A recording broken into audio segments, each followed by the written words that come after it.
record natin.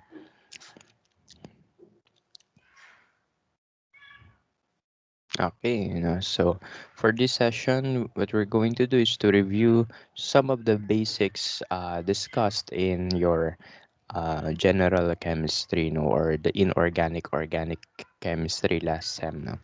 Okay, so this chapter focuses on just three simple topics, no, especially about dealing with numbers. Okay, kasi yung chemical reactions, pag dinaanan natin yung chapter na yon, mare-review naman natin uli yun, no?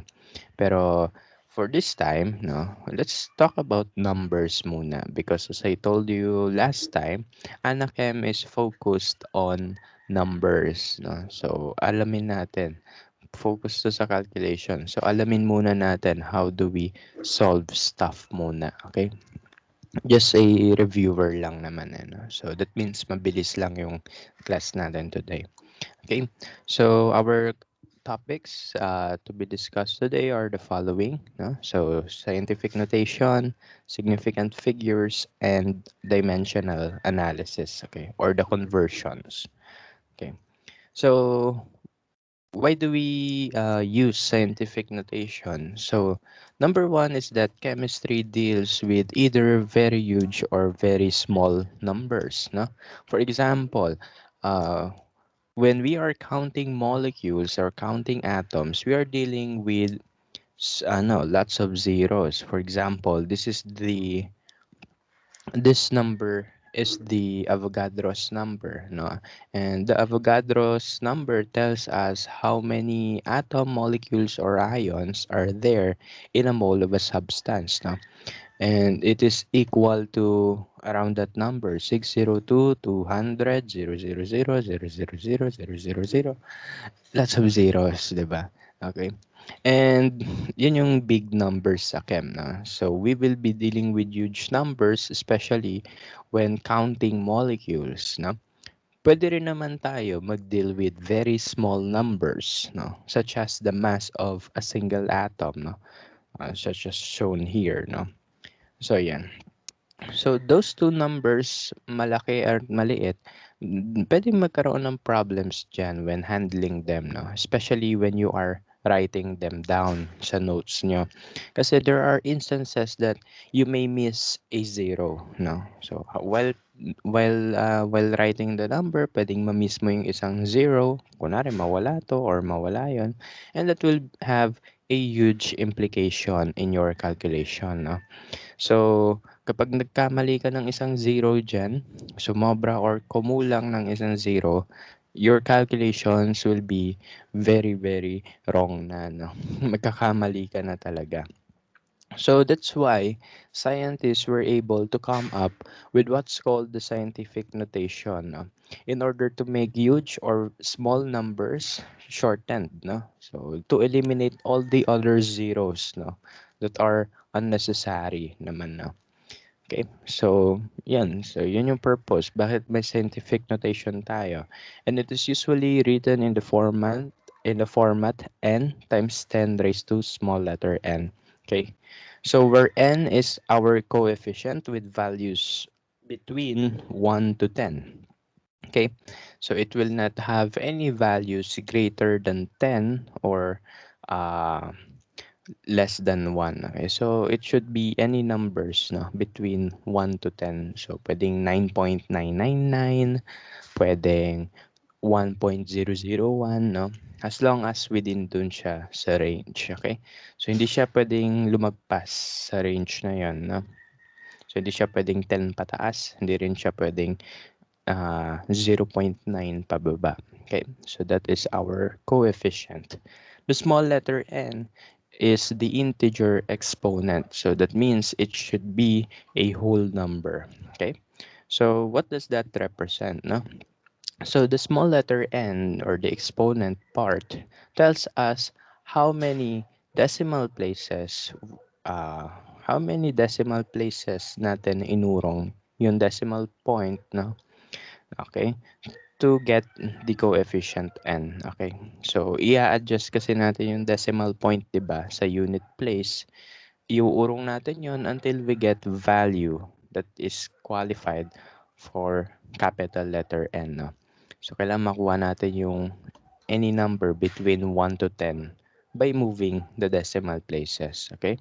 So, if you move your decimal point to the left, that means your small letter n is a positive integer. And if you move your decimal point to the right, that makes it a negative integer, okay? So, ito yung example natin. So, so this is the Avogadro's number. So, usually, if hindi written yung decimal point, it starts in the unit place, no? Yung unit place, yun yung nasa pinaka dulo, no? Pag walang decimal point, andun yung parate, okay?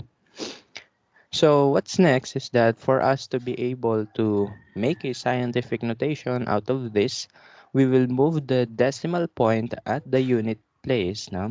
Ito yung unit place natin, yung pinakadulong number. We will move that decimal point until we get any number that is within 1 to 10. Okay? Yun yung magiging coefficient natin.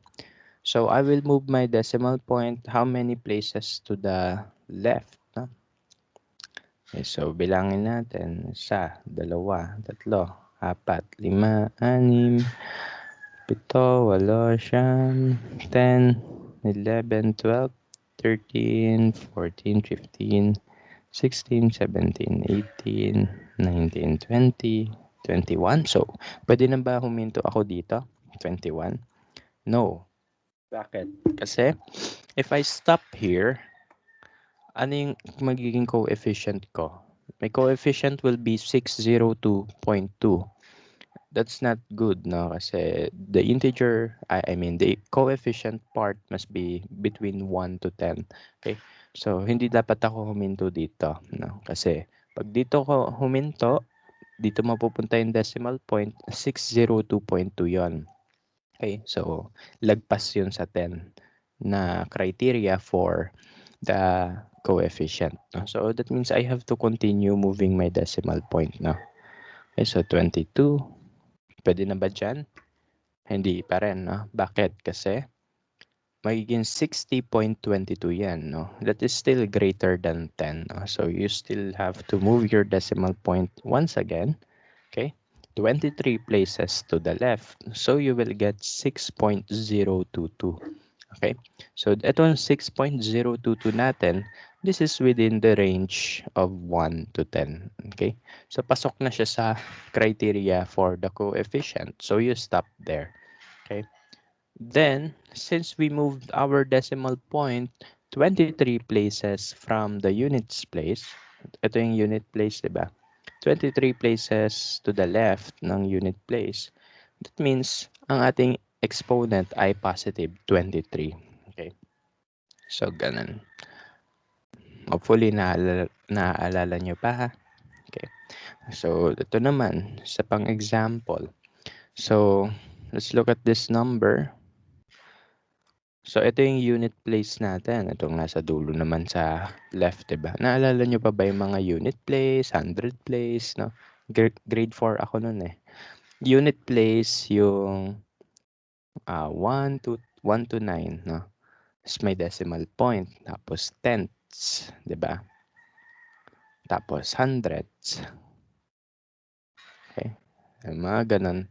Yung unit place, yun yung, yung lowest number na whole number. Okay? Yun yung number before the decimal point. Okay? So anyway, so eto naman. Let's deal with this number. Since ito yung ating decimal point sa unit place and this is way below than 1, no? Masyado siyang mababa kaysa sa 1. So, we have to move our decimal point, no? Para makakuha tayo ng number that is fit for the coefficient part ng scientific notation. Okay? So, that means we have to move the decimal point to the right, no? Nasa right kasi yung first non-zero digit. Okay? So, punta tayo dun sa right. How many places? Tignan natin. How many steps? Bilangin, no? So, 1, 2, 3, 4, 5, 6, 7, 8, 9, 10, 10, 11, 12, 13, 14, 15, 16, 17, 18, 19, 20. Okay, medyo malayo pa, no? 20, 21, 22, 23, 24. Okay, so sa 24th step to the right, no? Ilalagay ko yung decimal point ko dito. Ano na yung coefficient ko dyan? 1.66, no? And yan yung pasok sa ating criteria, no? Kasi ang coefficient should be between 1 to 10, okay? And we get 1.66, no? By moving our decimal point 24 places to the right, no? So, ibig sabihin, pwede na tayo huminto dyan. Kasi kapag sumobra ka pa ng isa, you will get 16.6, no? Lagpas naman yun sa 10, no? So, okay na yung 1.66 na. So, you stop there. Okay? Okay, so again, so 1.66, that will be our coefficient, no? And then, since we move our decimal point 24 places to the right, no? So, that means, and di ko na-edit to, right? So, yan. So since we moved our decimal point 24 places to the right, no, so it will have a negative exponent, no, negative integer exponent. Okay, so ayan.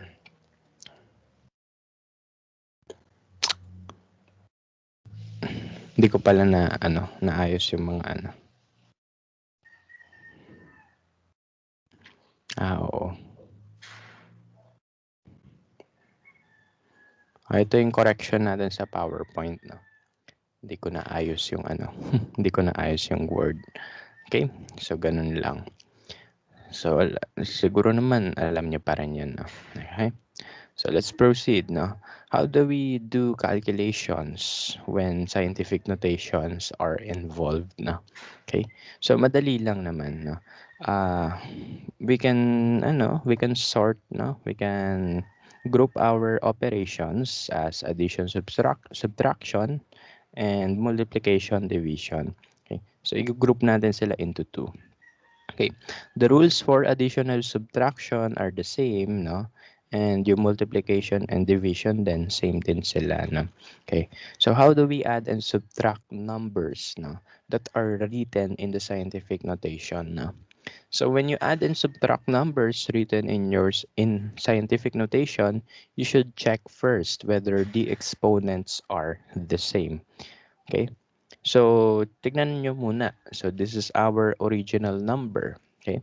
So, check if the exponents are the same. No? So, we have here 3 as the exponent for this number and another 3 as the exponent for that number. Okay. So, since they are the same, all you have to do is to add the coefficients. Okay. So, i-add mo na lang yung coefficients and then you just copy the exponent. Okay? So, ganun yung gagawin nyo. Kapag same ng exponent yan, you add the coefficients. Pag-add mo yan, and then you just copy the exponent part. Okay? So, ganun lang ka-easy. Okay? So, that's why we write it as 7.4 plus 2.1 times 10 raised to 3. Okay? So, copy nyo lang yan. Then, you add these numbers. Okay? You add them. Okay. Sir, paano po kapag lumagpas yan sa 10? Kunwari, pag pinag-add mo yan, let's say 10.3 times 10 raised to 3. Kunwari, ganun yung nangyari.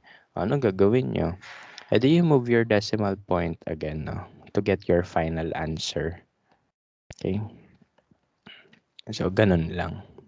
Pero kapag hindi siya lumagpas ng 10, edi okay na yan, no? Again, your final answer must be written in the correct form. Okay? So, ganun. Kapag lumagpas ng 10, pag lumagpas yan ng 10, ano gagawin?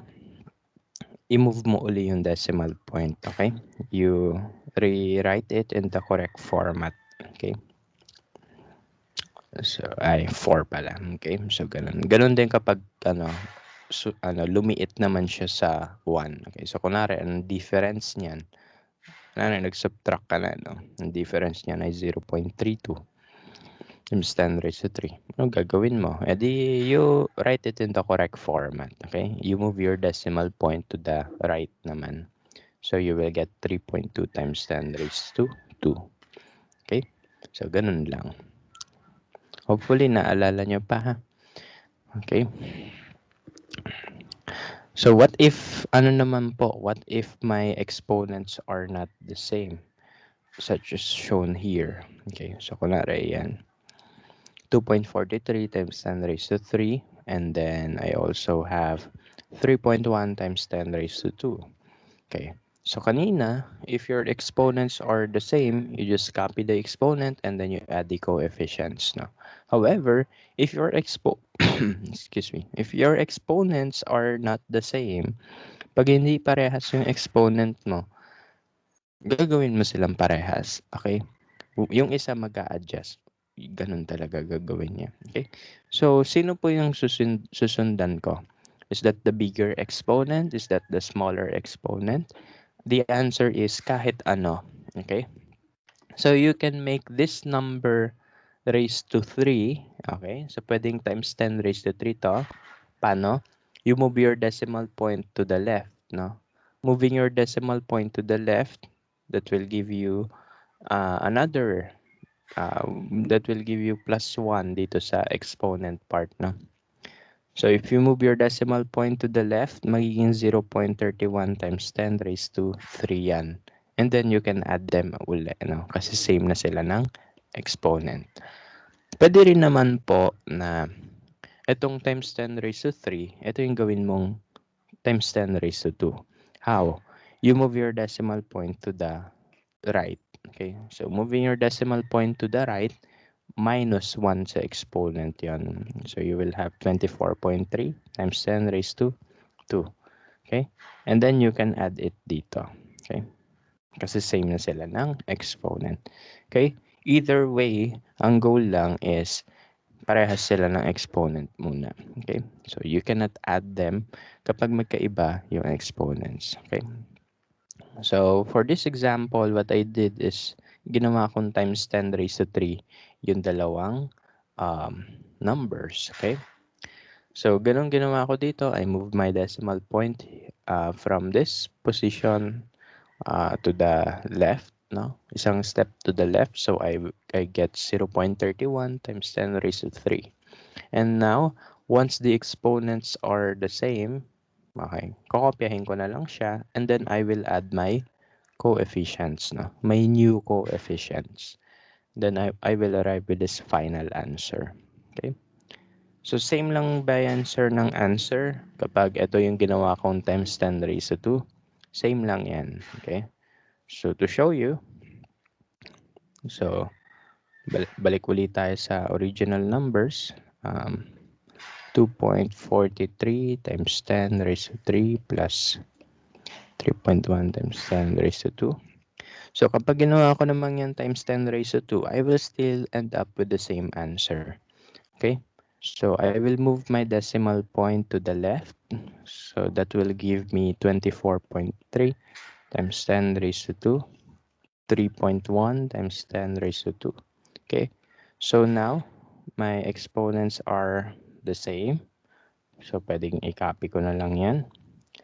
And then, I will add my coefficients. So, these are my coefficients. 24.3 plus 3.1. Pag-add natin yan, cannot be. Hindi, joke. Tinamad agad din. 27 point. Ay, mali. Wait lang. Mali yung add ko.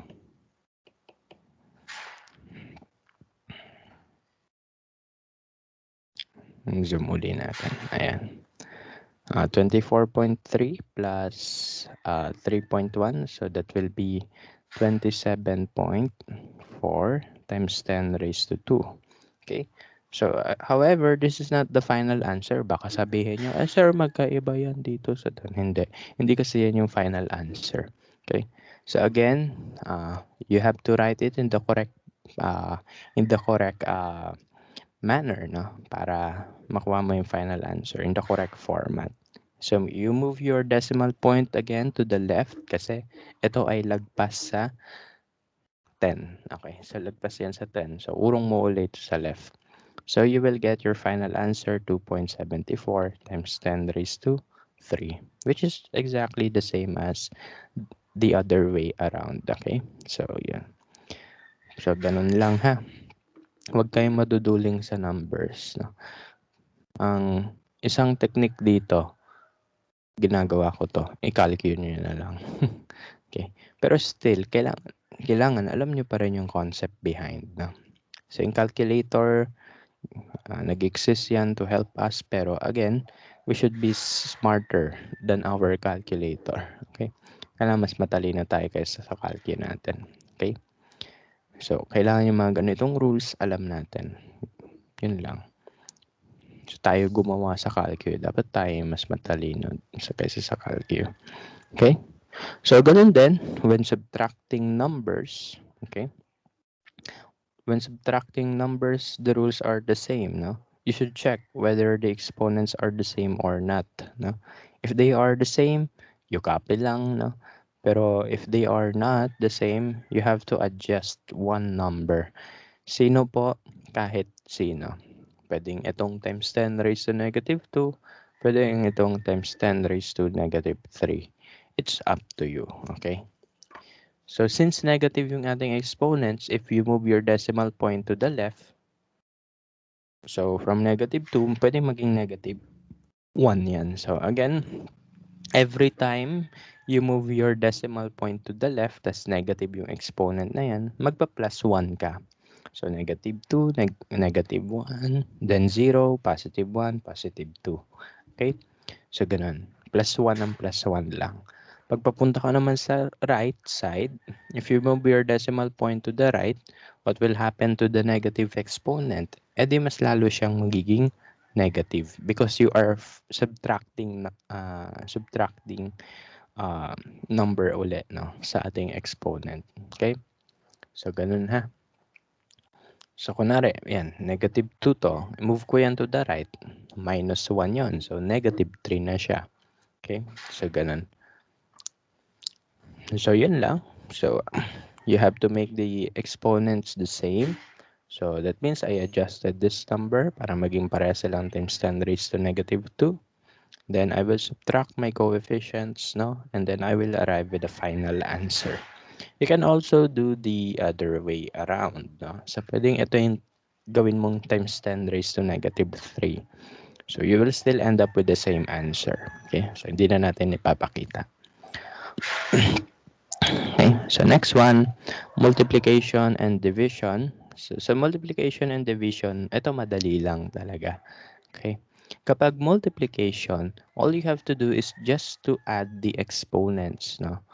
Parang algebra lang, no? 'Di ba kapag nagmo-multiply tayo ng two numbers, we add the exponents, no? So ganun din dito.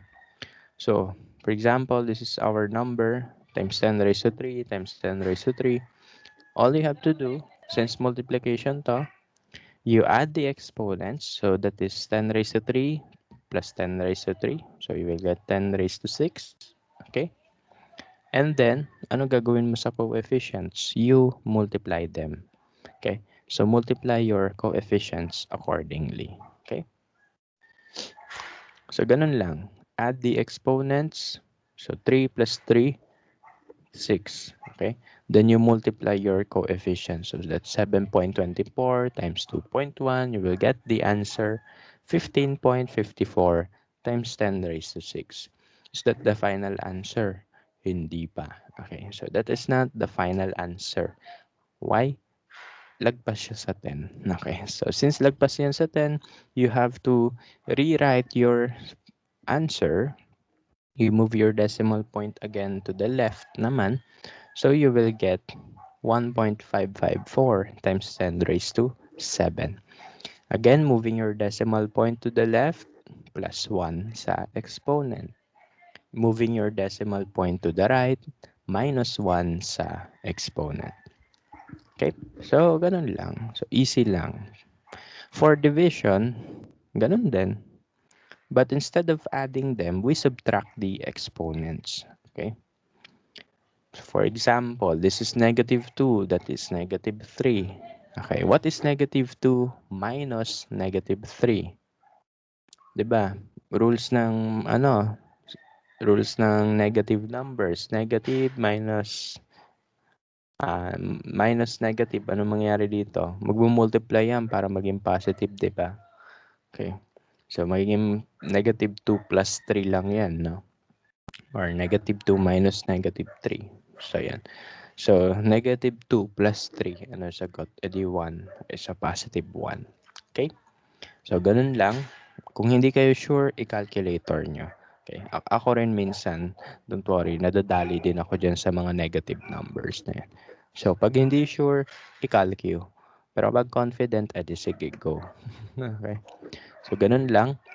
So, you subtract your exponents and then yung iyong integer, yung iyong coefficients, no? You divide them, no? According sa operation naman. Okay, so that's 2.22 divided by 4.3. Kinuha mo yung sagot yan. That's 0.5162 dot. Ang dami yan eh. Okay. So again, ito yung answer mo, but this is not the final answer yet. Bakit? This number is less than 1. Okay, so that means you have to move your decimal point to the right. Okay. So if you move your decimal point to the right, what will happen to the exponent? Magba-minus 1 tayo. Okay, so the final answer would be 5.162 dot times 10 raised to 0. Okay? Sir, do I have to write 10 raised to 0 pa? Pag scientific notation yung usapan, yes, no? So, yun. pag 10 raised to 0, sulat nyo pa rin. No? So, ganun. Scientific notation naman yung topic eh, no? So kailangan may times 10 raised to something talaga. Yung something naman na yun kahit anong number yun, basta integer and real number. Okay? So yan. So yan lang. So that's the rules involving scientific notations, no? Again, addition, subtraction, make sure that the exponents are the same. Pag hindi, may mag-a-adjust pa until maging parehas ang exponents. And then you do the operation sa coefficients. You add them or you subtract them. Sa multiplication, ang gagawin, you add the exponents, you multiply the coefficients. Pag lumagpas sa 10, iurong ang decimal point. Okay? Ganun din sa division. Ano gagawin sa exponents? Isusubtract. No? So, ganun. So, subtract nyo lang yung exponents, then you divide the coefficients. Pag yan ay less than 10, less than 1, you move your decimal point to the right. Okay? So, ganun lang. Okay lang na yung exponent mo ay 0. Okay lang yan. Okay? Kasi 0 is still a whole number naman. Okay? Ang criteria lang naman is whole number. Okay? So that's scientific notation. Okay, so next one, let's talk about significant figures. No? Hopefully, naalala nyo pa rin. Kailangan ba to sa Anakem? Yes. No? Especially when reporting your final answer. No? So, kailangan yan. Although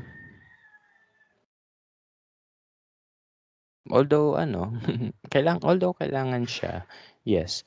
May cases na hindi ko siya i-apply sa solving natin. Okay? So, kailangan to, especially pag nag-work sa industry. Pero, there are topics na isususpend ko muna yung use niya. Okay? Para hindi na kayo mas mahirapan. Okay? Especially kapag super daming conversion. Baka mas malito kayo eh. So, minsan magkakasundo na lang tayo o gamit kayo ng 2 decimal places na lang. Okay na yun sa akin. Okay? So, ganun. Pero still, important to. So, discuss pa rin natin. Okay? So, significant figures, why do we have to have these rules? No? Una, because in measurement, no, chemistry is heavily reliant sa measurement. No? And then if we have measurements, we should have rooms for uncertainty. Ibig sabihin may room for error.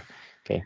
So that means there are numbers in our measurement na significant. Ibig sabihin yun yung nagmamatter.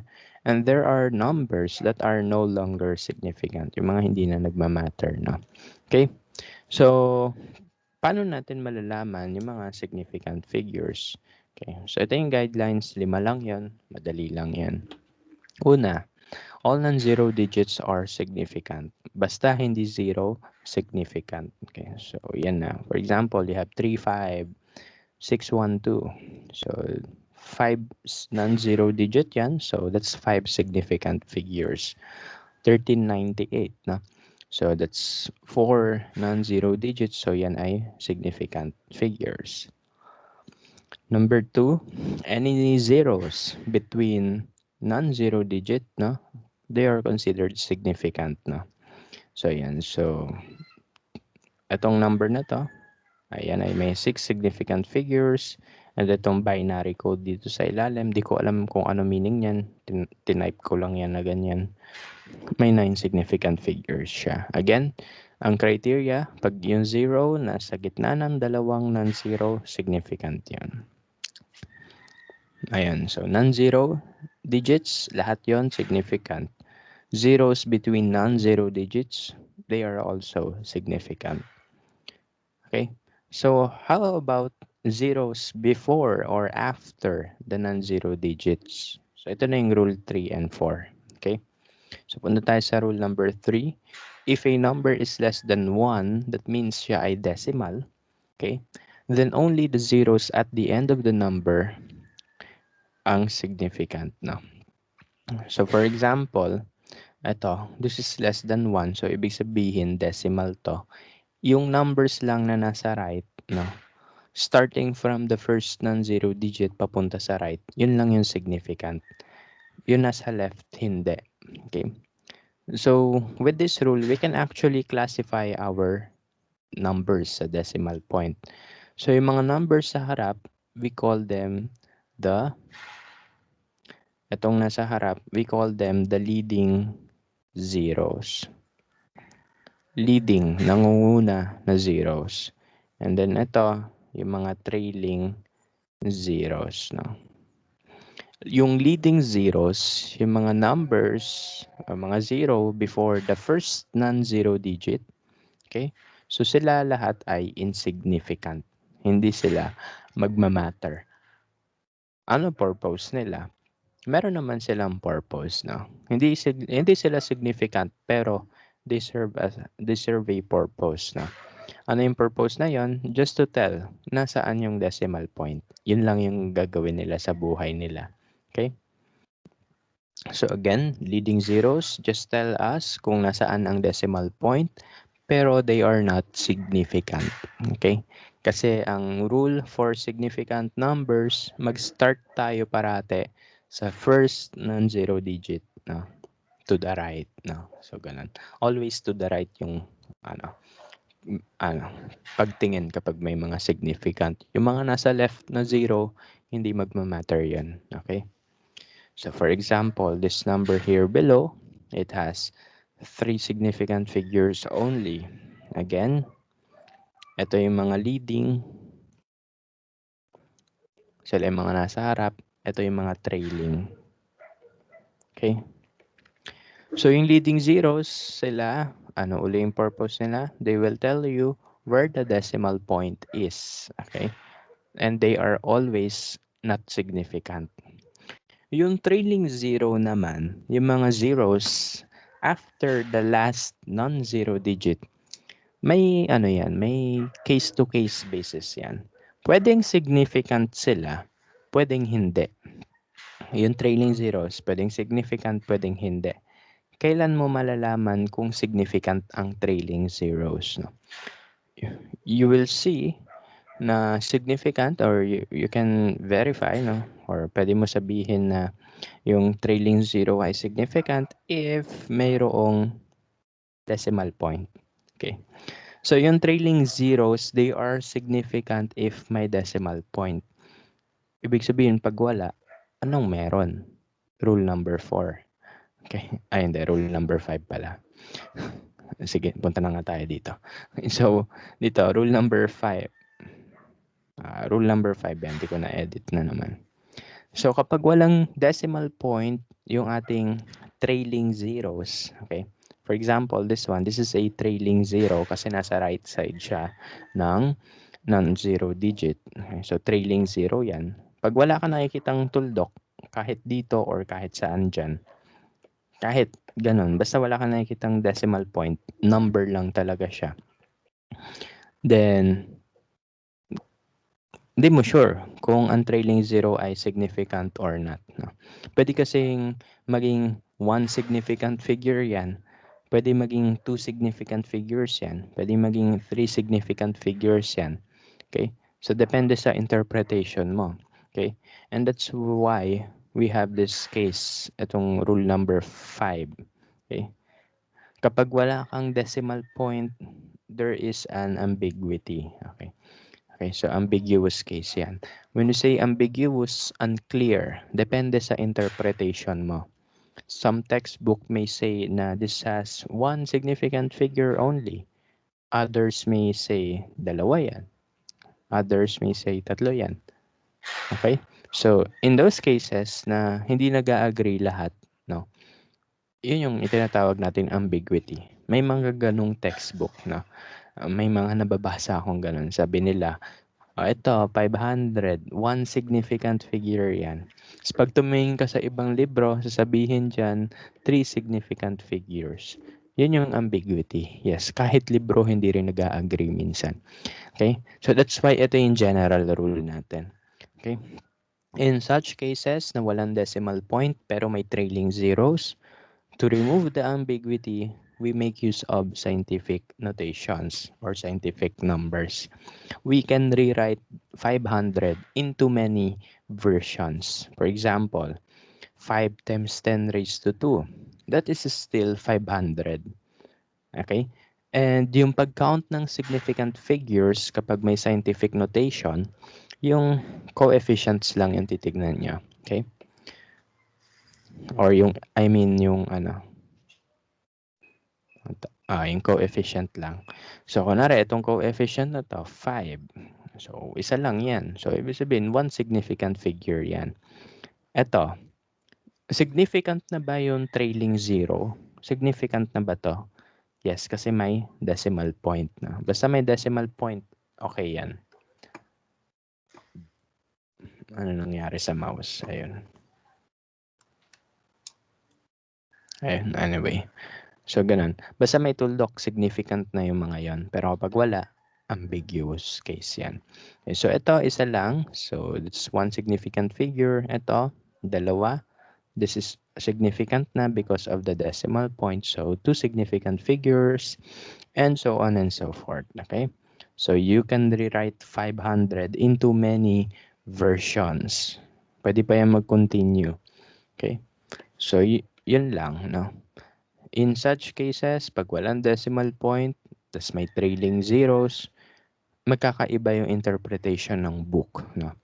Kaya sa buong buhay ko, ilang book na yung nabasa ko. And nakikita ko talaga yung mga difference nila. Okay. Teka lang, lowbat. Okay. So, even online resources din, syempre, dati ko pa ito tinuturo. Ano? So, yung yung mga online resources, sasabihin ng mga bata ko, sir, sabi dito ganyan. Tapos sabi po sa ganito naman. Ano po ba talaga? Ito yung sagot, no? May ambiguous case kasi, no? So, kung hindi magkaintindihan, gumamit na lang ng scientific notation or scientific numbers. Okay? So, ito yun, na-skip natin na rule number 4. Ito naman, kapag greater than 1, all zeros to the right, no, are significant. Provided na may decimal point. Nasabi ko na naman eh. Ito yung trailing zeros. Okay? So again, let's sum up the rules for the scientific notation. Unang kautusan, all non-zero digits are significant. Number 2, zeros between non-zero digits are significant. Number 3, trailing zeros are significant, basta may decimal point, and leading zeros are insignificant, not significant. Okay? So, 3 and 4 na yan. Then lastly, kapag walang decimal point, yung trailing zeros, they may or may not be significant depending on the interpretation of the people. Okay, so kaya may makikita kayong problems. For example, sa quiz, pag nakita nyo, kunwari, 360 dot, no? So, yung dot na yon that will tell you na 3 significant figures to. Okay? Kasi sabi natin, yung trailing zero, significant yan, basta may tuldok. Kaya may mga ganong questions sa quiz ninyo. Kunwari, nakita nyo, 360 dot. Hindi yun ibig sabihin nun end ng sentence. It just tells you na this zero is significant. Magkaiba yan dito. Ito, pag may dot, 3 sig fig. Ito, pwedeng dalawa, pwedeng tatlo. So, hindi magkaintindihan, hindi magkasundo. So, gamit yan scientific notation. Or pwede naman lagyan mo na lang ng tuldok. Okay? So, ganun sa quiz ninyo. May makikita rin kayo, 250 ml ball flask. No? Blah, blah, blah. Okay. So, nari, yan yung sabi sa quiz. Pag nakita nyo yung dot na yun, hindi ibig sabihin nun end ng sentence. No? It just tells you na yung zero na to ay significant. Okay? So, ganun lang. Pero pag nakita nyo, 250 lang yan, baka hindi nagmamatter yung sig-fig sa question. Okay? Pero pag may dot yan, important yung sig-fig. Okay? So, ganun. So, yun lang. Let's try to do this stuff, no? Quick lang. Okay? Raise ng hand. Pwede kayo mag-raise ng hand, parang ganito lang. Charan, yan. Tapos, sasagot kayo, syempre. Let's have letter A. How many sig fig are there? Itaas ang kamay para ma-recognize. Okay, so si Maria Thiris Tumbali. Ilang sig fig po? You can use your mic. 2, sir. 2 po. Because ito ay parehas na non-zero digit. Okay? So, thank you, Maria Thiris. Kompleto pangalan. No? Okay. So, let's have letter B. Raise your hand. Let's have Isabella Dominic. 4 po. 4. Bakit? Kasi, ano meron sa zeros na to? They are? Pinagitnaan po ng non-zero. Non-zero digits. Okay, so they're in between non-zero digits, so they are considered significant. Okay, so thank you, Isabella. Let's have letter C. Sophia Isabel. 3 po, sir. 3. Alin dito yung 3 na yan? Yung Start ako sa 5. 580 po. Kasi Okay. po yung may leading zeros po. Okay, so yung leading zero, they are not significant. Pero yung trailing zero na yon, significant yon because of the presence din ng decimal point. Okay, so thank you, Sophia. Let's have letter D.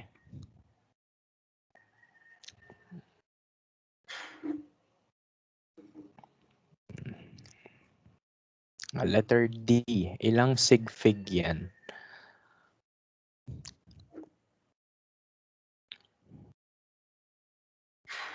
Okay, let's have Sophia again. 2 po, sir. Okay, so 2.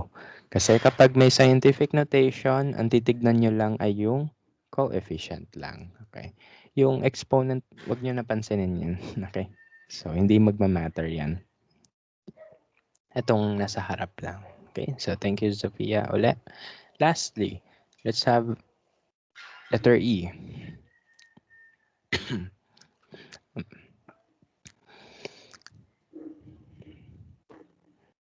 Wala na nag-recite. Bakit? Kasi ito na yung tinatawag natin na ambiguous case. Okay, so hindi na tayo magkakasunduan dito sa number na to. Okay, bakit? Pwedeng two significant figures yan sa akin. Pwedeng 83 lang yan. Pwedeng three significant figures yan sa iba. So, ano yung sagot para iyan ay maging, ano, yan ay hindi siya maging ambiguous? Pwede mo siya i-rewrite into scientific notations. Ang sagot natin dito ay ambiguous. Ambiguous. Tama ba spelling ko? Check nyo na lang spelling ko, ha? Ay, ganun. So, kapag ganyan, ambiguous case yan because the zero, yung trailing zero, yung zero sa right side ng non-zero digit ay di mo sure kung significant. Bakit? Wala naman decimal point. No? Kasi kung ganito yan nakasulat, if that is written this way, this zero is significant because of that decimal point. Okay? Pero if ganito lang, if ganyan lang yan, ambiguous yan. So, how will we address the issue? Okay? So, pwedeng isulat mo yan as this one. Kung gusto mo ng 3 sig fig, lagyan mo lang ng tuldok sa dulo. Kung gusto mo 2 sig fig yan, edi gawin mong 8.3 times 10 raised to 2. Two significant figures yan. Pwede rin namang 8.30 times 10 raised to 2. 3 sig fig yan. Okay? So, marami tayong ways to resolve this, no? Para mas understandable sa lahat. Okay? So, pwedeng lagyan mo ng tuldok. 3 sig fig yan. Pwede namang gawin mong scientific notation. Kung gusto mo ito maging two significant figures, 8.3 times 10 raised to 2 ang sagot. Kung ito gusto mo maging 3 sig fig, pwedeng ganyan, pwedeng ganito. Paano kung nari gusto mo 4 significant figures, edi gawin mo 8.300 times 10 raised to 2. 4 sig fig yan. Okay? So, ganun. Maraming paraan. Okay? So, pero kapag ganyan yung question, ang ano yung sasagot nyo, ambiguous lang. Okay? So, ganun. Okay? So, again, I will remind you that the rules for the last part ay varying. Kaya nga tawag natin ambiguous. May makikita kayong books na sasabihin, ito, trig sig fig yan. May makikita kayong online resources na sasabihin, ito ay 2 sig fig. Okay? So, ganun. Ang kasagutan, ang pinaka-final na answer dyan ay gawin yung scientific notation or lagyan nyo na lang ng decimal point. Okay? To remove ambiguity. Ngayon naman, let's proceed with the operations involving significant figures. Okay? Hopefully, naalala nyo pa to. Let's talk about addition and subtraction. When we are adding and subtracting, our final answer must be expressed in terms of the least decimal places. Yes po, sig-fig yung usapan natin. Pero sa ngayon, least decimal places ang basis for addition and subtraction. Okay? So, yun yung magiging basis natin. So, tingin tayo ng isang example lang. Kunwari, we have this number, 89.332 plus 1.1. Okay? So, this number here has 3 decimal places. Ano yung decimal places na yun? Itong tatlo. The numbers at the right side of the decimal point. Yun yung decimal places natin. So, tatlong decimal places yan. 1, 2, 3. Ito naman, 1 decimal place. Sino daw yung susundin kapag yan ay pinag-add mo? Yung least ang decimal place. Okay, pag-add mo muna sila as is. Pero since sabi sa rule, ang final answer ay kailangan naka least decimal place, so susundan natin yung 1 decimal place. So that means we will cut the number at this portion, at this part. So i-round off natin yan. Okay, so ikakat nyo after the first decimal place, hindi mo na isasama yung iba. Okay? So this will be our final answer, 90.4. Again, ano uli nangyari? So kapag addition, subtraction, ang basis ay yung least decimal place. Okay? So ganun lang. Excuse me. Let's have some example pa. Paano naman to? Ito, subtraction to. Ang galaw naman ng screen na to. Okay, so ito, paano to? Bilangin mo ilang decimal place. Addition, subtraction yan eh. So, decimal places yung usapan. This number has 3 decimal places. Isa, dalawa, tatlo. This number has 2 decimal places. Isa, dalawa. So, you subtract them as is. However, you report your final answer in terms of 2 decimal places only. Kasi yun yung least decimal place. So, stop ka dito. Cut mo yan. Ito yung 2 decimal places. So, hanggang dito lang yung ire-report mo. However, you have to round it up. No? Rounding off tayo parate. Round up, round down. Okay? So, kapag 5 pataas, round up. Ibig sabihin, plus 1. Okay? So, yan. 98 tayo dyan. So, ganun lang ha. Paano naman kapag multiplication division? Kapag multiplication division, significant figures na yung titignan. Okay? Yung significant figures ng original number nyo. Okay? And susundin ay yung may lowest sig fig. For example, we have this numbers, no? So 89.332. So 5 sig fig yan. 1, 2, 3, 4, 5. 5 sig fig. Ito, 2 sig fig, 5.1. So you multiply them as is. Ito yon. However, ang susundin natin ay 2 sig fig, 2 significant figures. So that means, etong number na to, kailangan 2 sig fig lang yung final answer ko dyan. So that means, etong first 2 numbers lang yung gagamitin ko. The rest, hindi na. So paano ko yung gagawin? Edi you use scientific notation. Okay. So you move your decimal point, no? Okay. So you will have 4.6, no? Times 10 raised to 2. So ganun lang. Pero kunwari 3 sig fig yung final answer. 3 sig fig dapat. Hindi pwede na yung 456. Okay na yan. Okay. Pero kapag 2 sig fig, that means you really have to move your decimal point. No? Okay. So ganun. So ganun din sa division ha. Okay. So kunwari ito. 4 sig fig ito. 2.097 divided by 1.12. 4 sig fig to. This is 3 sig fig. If you divide that, super daming numbers. However, not all those numbers are significant. No? Hindi mo sila i-consider na okay for final answer. So, yan. So, cut mo sila up to the third sig fig lang. So, start tayo. 1, 2, 3. So, hanggang dito lang. Cut ka na dyan. Kasi 3 sig fig na to. Round, round off mo na lang yun nasa right side. Since ito ay 2, you retain the number 7. Pero kapag yan ay 5 pataas, plus 1. Okay? So, yun lang.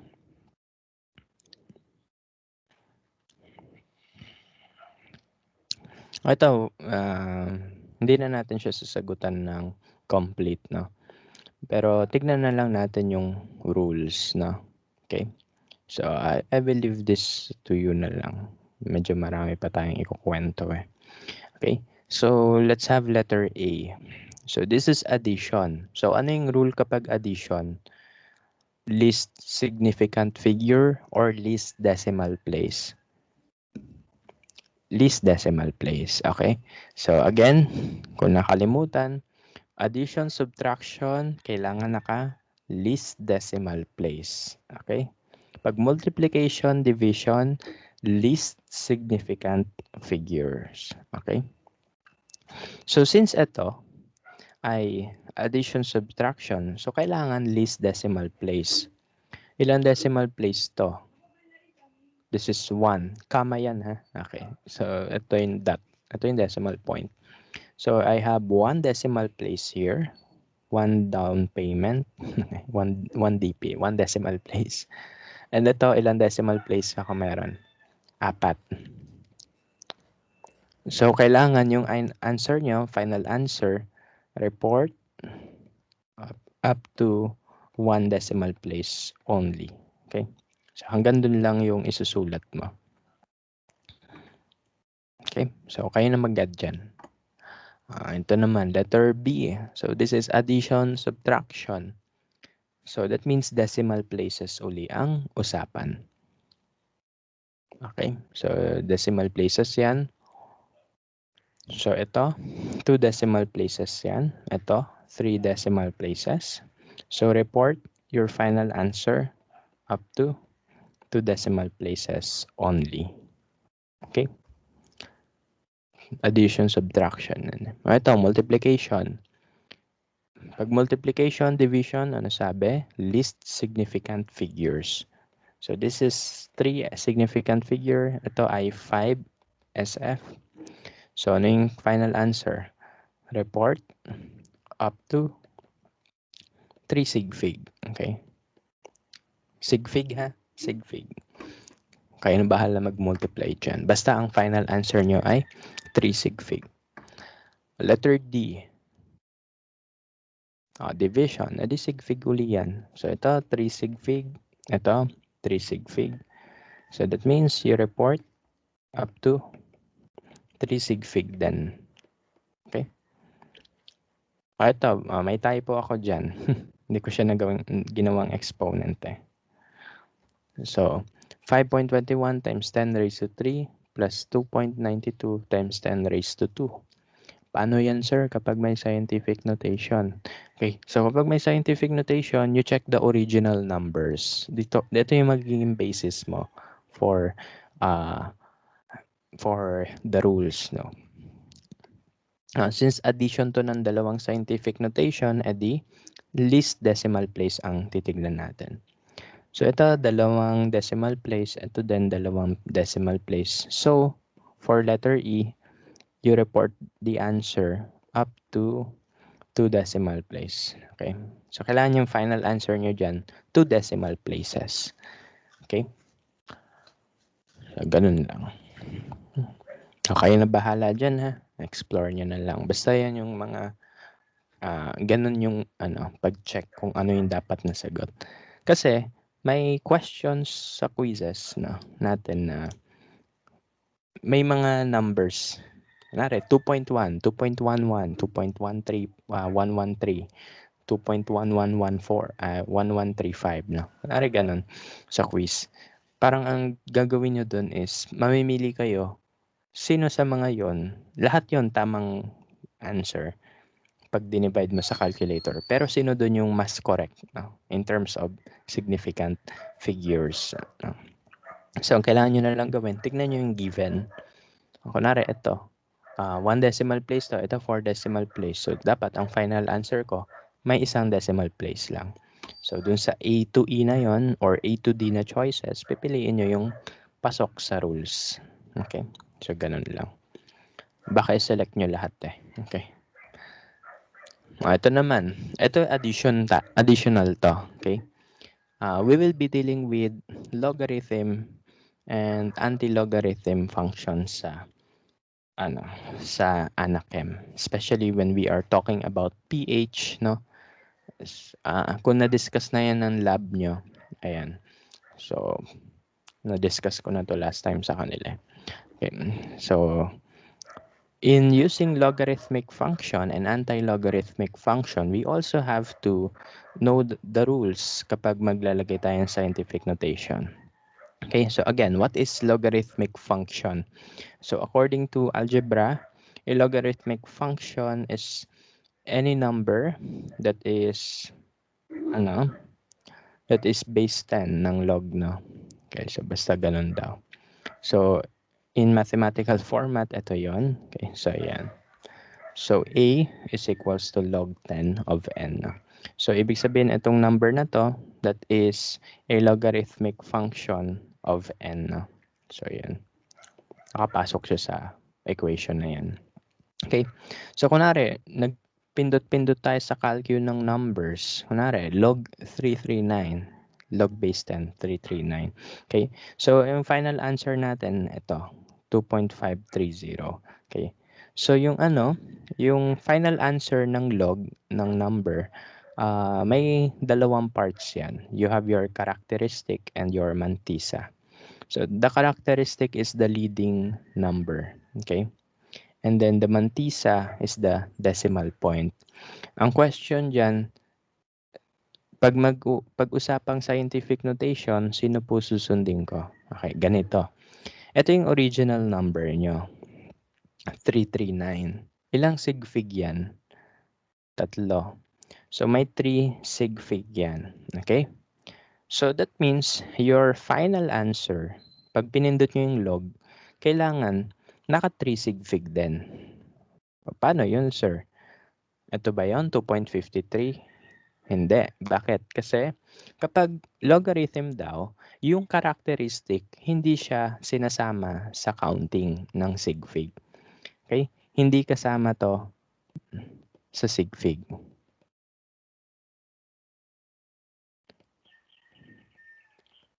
Okay? So, hindi yan kasama sa sig fig kahit anong mangyari. Okay? So, ang start mo sa pag-count ng sig fig ay yung mga nasa decimal point. Okay? For example, ito, 530, 0.530. So, yan yung 3 sig fig. Okay. So, okay yang sagot na yan. So, again, kapag maglo-logarithm kayo, ang basis nyo for number of sig fig ay yung number na pinasok nyo sa log function. Okay? Then your final answer should be expressed in that uh, in the corresponding numbers of sig fig, no. Okay?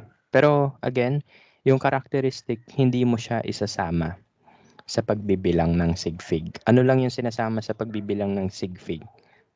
Yung mantisa, yung decimal point, okay?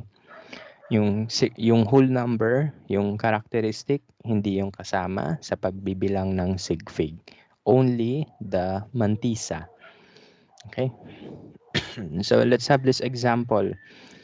Log ng 3.39 times 10 raised to negative 5. Ilang sig fig yan? Tatlo.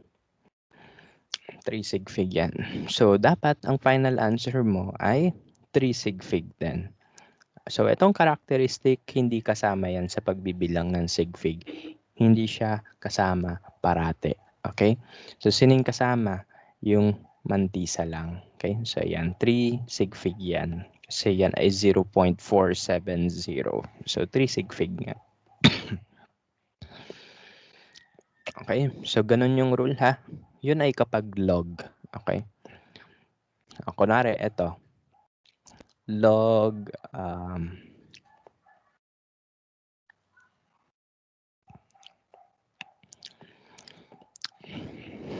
ayan, log 2.34. Pipindot ako sa calcu ko.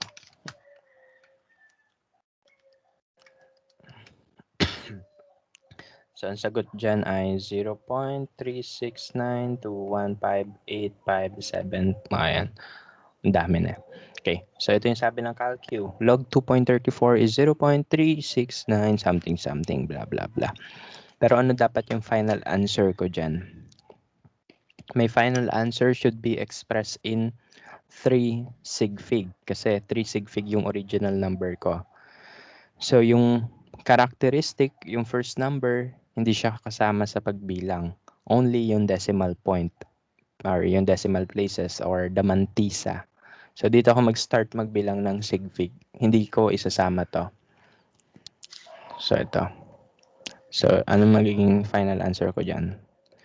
0.369. Okay? So, ganun. Again, hindi kasama to.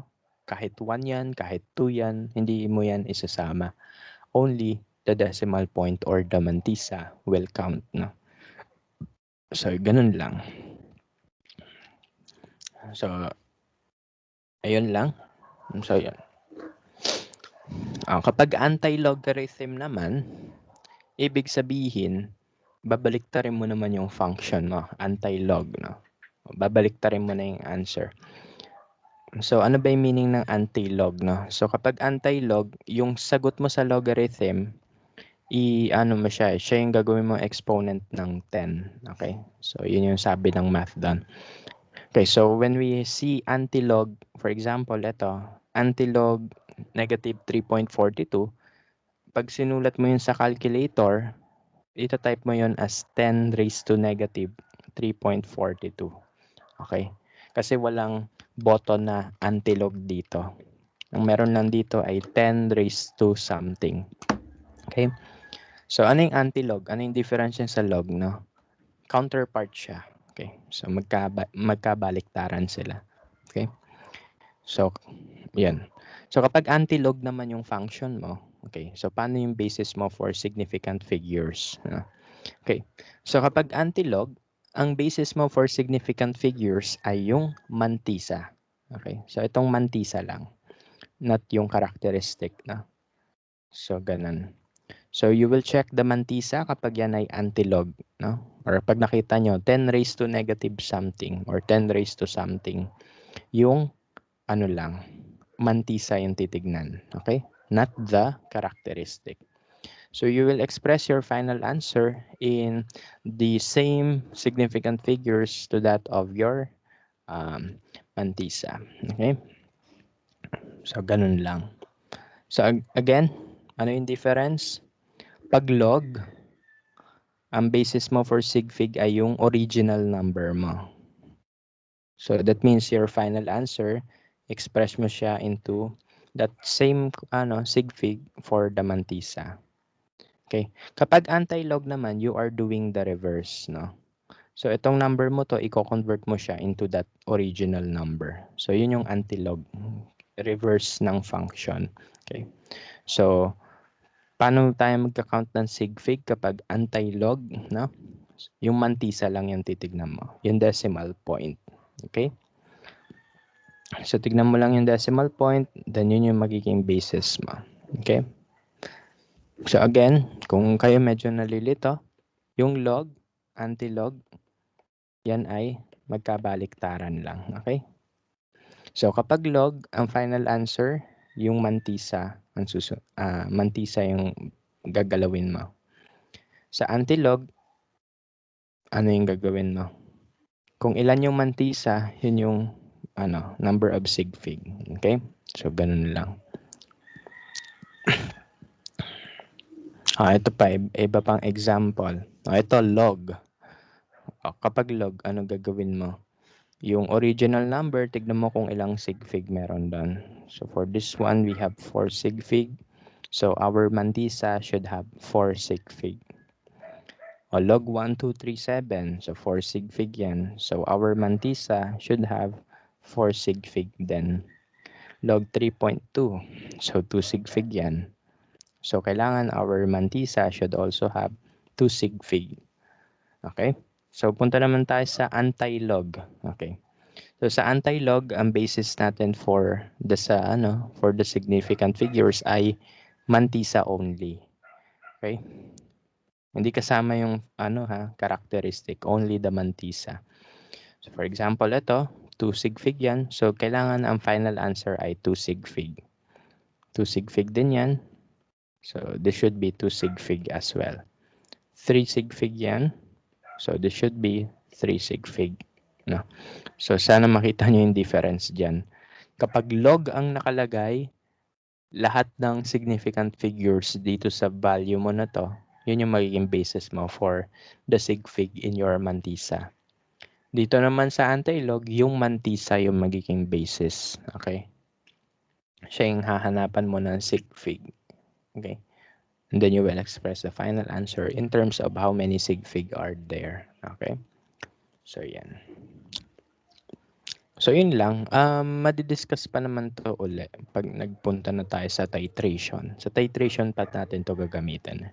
So, medyo matagal pa. Okay? Lastly, punta tayo sa dimensional analysis. Dimensional analysis or factor label method. This is just the conversion of one unit to the other unit. No? So, paano tayo nagko-convert? Madali lang. Hanapin mo lang yung conversion factor ng 1 unit towards your desired unit, no? Okay, so hanapin mo lang yung conversion nila and then i-treat mo siya as fraction. Okay, so you treat that as fraction wherein the given unit should be at the bottom, yung desired unit mo should be at the top, Bakit? Para mag-cancel out yung given units, no? So, you will end up with your final unit. Okay? So, ba't kailangan natin to i-reiterate? Kasi maraming nagkakamali pa rin dito. Okay? So, for example, we have this convert 12.9 cm to inches. The conversion factor ng cm to inch ay ito, 2.54 equals 1 inch. So, gagawin mo, this is your given value. Yan yon. And ito yung conversion factor mo. Ang sabi ko, gagawin mo siyang fraction.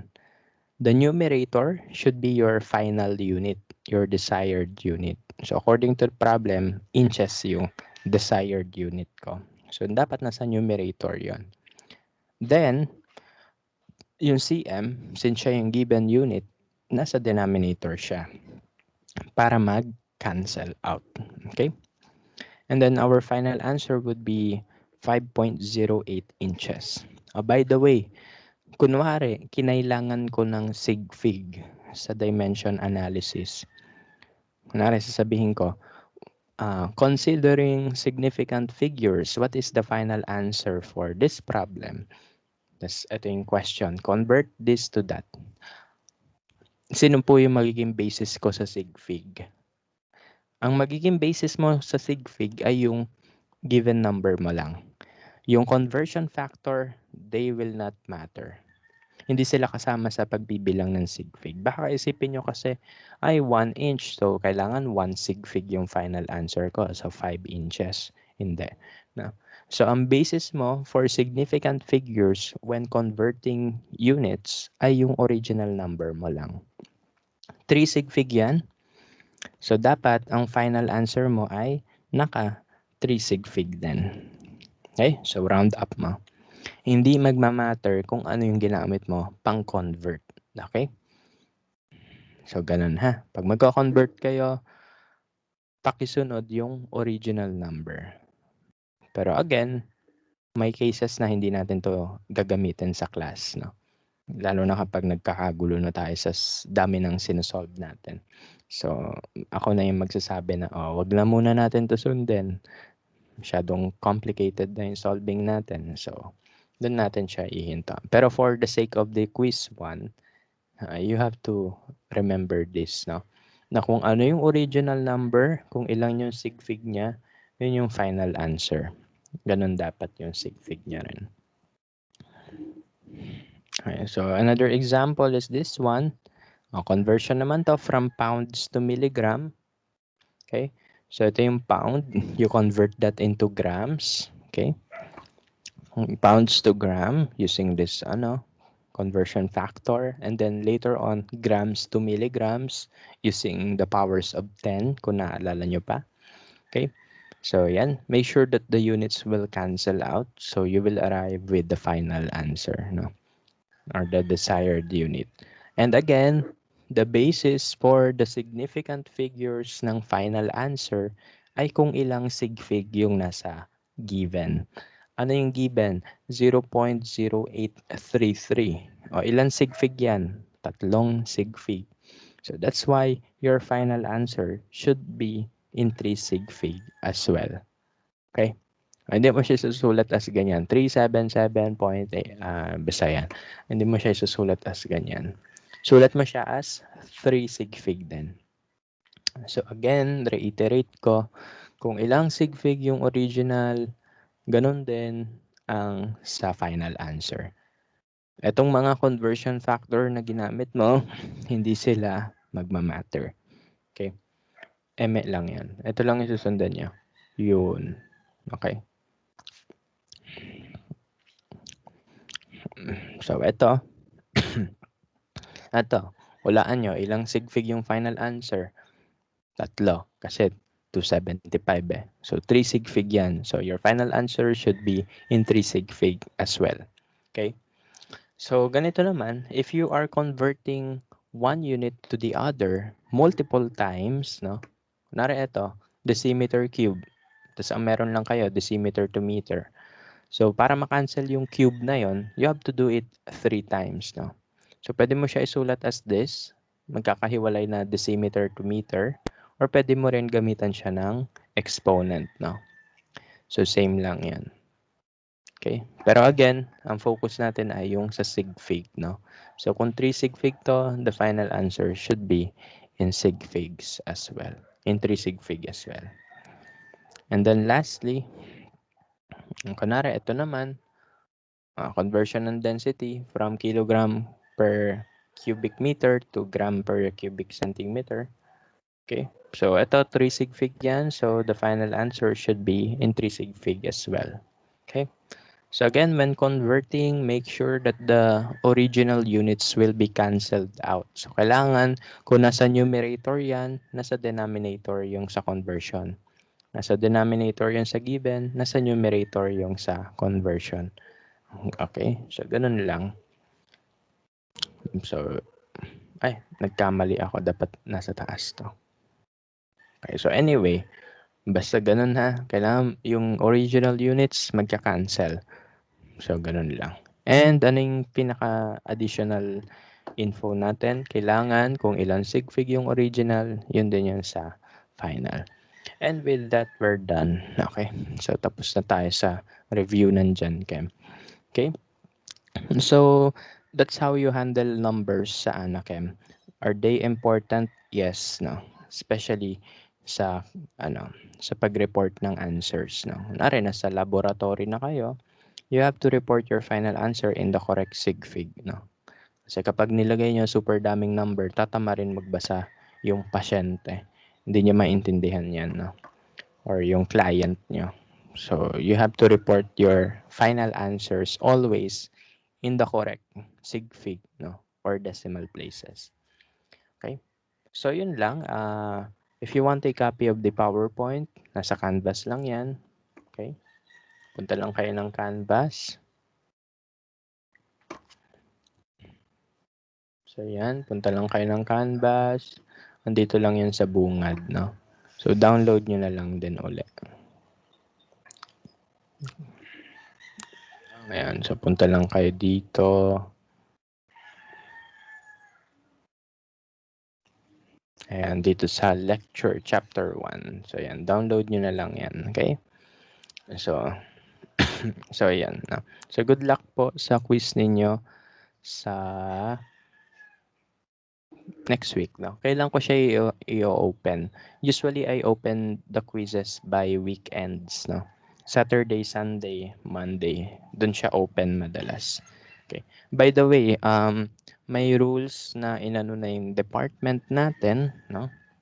So, yung quizzes, di na siya open as long as kung kailan gusto ng ng faculty, no. Okay. So, according sa department ng MedTech, sabi nila na since lahat tayo adjusted na sa online learning, ang quizzes will only be open for 3 days, no. So, 3 days lang siya open. So, kailan ko bubuksan yung quiz sa inyo? So, next week, mga weekend ko siya i-open. Okay. So, Saturday, Sunday, Monday, dun siya open.